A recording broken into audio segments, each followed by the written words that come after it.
Mon âme bénit l'Éternel et oublie aucun de ses bienfaits, car il est tout ce dont nos cœurs ont besoin. Il est la joie que nulle richesse ne peut apporter, la paix qu'aucune œuvre humaine peut donner. Gloire au Très-Haut, gloire à notre Seigneur Jésus-Christ.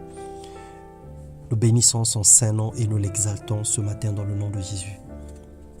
Bonjour bien-aimés frères et sœurs, que le Seigneur vous bénisse. Bienvenue encore dans notre partage du jour. Nous allons parler de nos attitudes face aux échecs, les crises de foi et les angoisses que nous traversons. Ésaïe, le chapitre 30, le verset 12 à 15, il est écrit « C'est pourquoi ainsi parle le Saint d'Israël, puisque vous rejetez cette parole, que vous vous confiez dans la violence et dans le détour, et que vous les prenez pour appui, ce crime sera pour vous comme une partie crevassée qui menace ruine. Car ainsi a parlé le Seigneur, l'Éternel, le Saint d'Israël, c'est dans la tranquillité et le repos que sera votre salut, c'est dans le calme et la confiance que sera votre force, mais vous ne l'avez pas voulu. Bien-aimés frères et sœurs, nul n'est à l'abri des échecs. Certains chrétiens se croient toujours à la hauteur de toute situation. Lorsque les choses dérivent, ils se lamentent, se morfondent, murmurent sans cesse, en remettant en cause la parole de Dieu, voire même se rétrograder ou s'éloigner de sa parole. Dans l'échec, nous devons nous remettre en cause, recenser nos erreurs, accepter la volonté de Dieu, puis prendre une attitude d'humilité pour se repentir ou chercher la face de Dieu. Nous échouons souvent lorsque nous n'écoutons pas Dieu, ou lorsque nous sommes pressés d'accomplir des actions qui nous tiennent à cœur sans les soumettre au Père.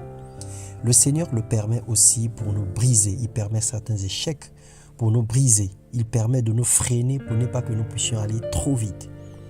La Bible déclare dans Ésaïe 30, le verset 1 à 2, « Malheur, dit l'Éternel aux enfants rebelles, qui prennent des résolutions sans moi et qui font des alliances sans ma volonté pour accumuler péché sur péché. » Le sentiment d'échec paralyse, rend faible et nous donne l'impression d'être dans le fond du trou.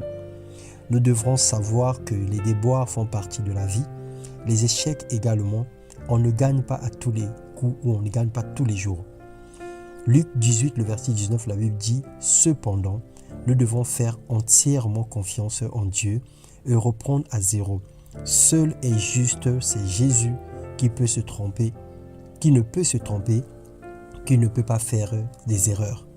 Mais en tant qu'humains, nous en ferons et nous en ferons encore et encore. Nous ne sommes pas des super surnaturels. Nous nous tromperons un jour, sinon toujours. Relève-toi et reprends la course. Va avec la force que tu as. Va avec l'énergie que le Seigneur te donne. L'échec ne peut pas te mettre à terre toute la vie. Le découragement ne peut pas être l'attitude à adopter. L'angoisse ne peut pas être une charge que tu dois porter toute la vie. Il va y arriver un temps où nous allons célébrer les victoires. Il va y arriver un temps où nous allons passer des moments de réflexion parce que nous avons échoué, parce que nous sommes tombés, parce que nous sommes stagnés, nous sommes arrêtés quelque part, nous sommes trompés de chemin. L'attitude n'est pas de se suicider ou de se laisser aller dans l'amertume ou dans les lamentations, mais plutôt de reprendre la course, de revenir au point zéro. Lorsque nous nous trompons de chemin, nous devons revenir au point zéro. Le dernier point où nous nous souvenons, on revient au point zéro et à partir de là, nous allons encore calibrer notre boussole pour reprendre la marche. Parce que vaut mieux traîner pour arriver que de mourir au même endroit. Le Seigneur te tend la main. Le Seigneur te dit, relève-toi, confie-lui tes échecs, parle avec le Seigneur, discute avec lui, explique-lui ce que tu as besoin et lui, il t'expliquera ce que tu dois faire. Que le Seigneur vous bénisse, merveilleux vendredi à tous.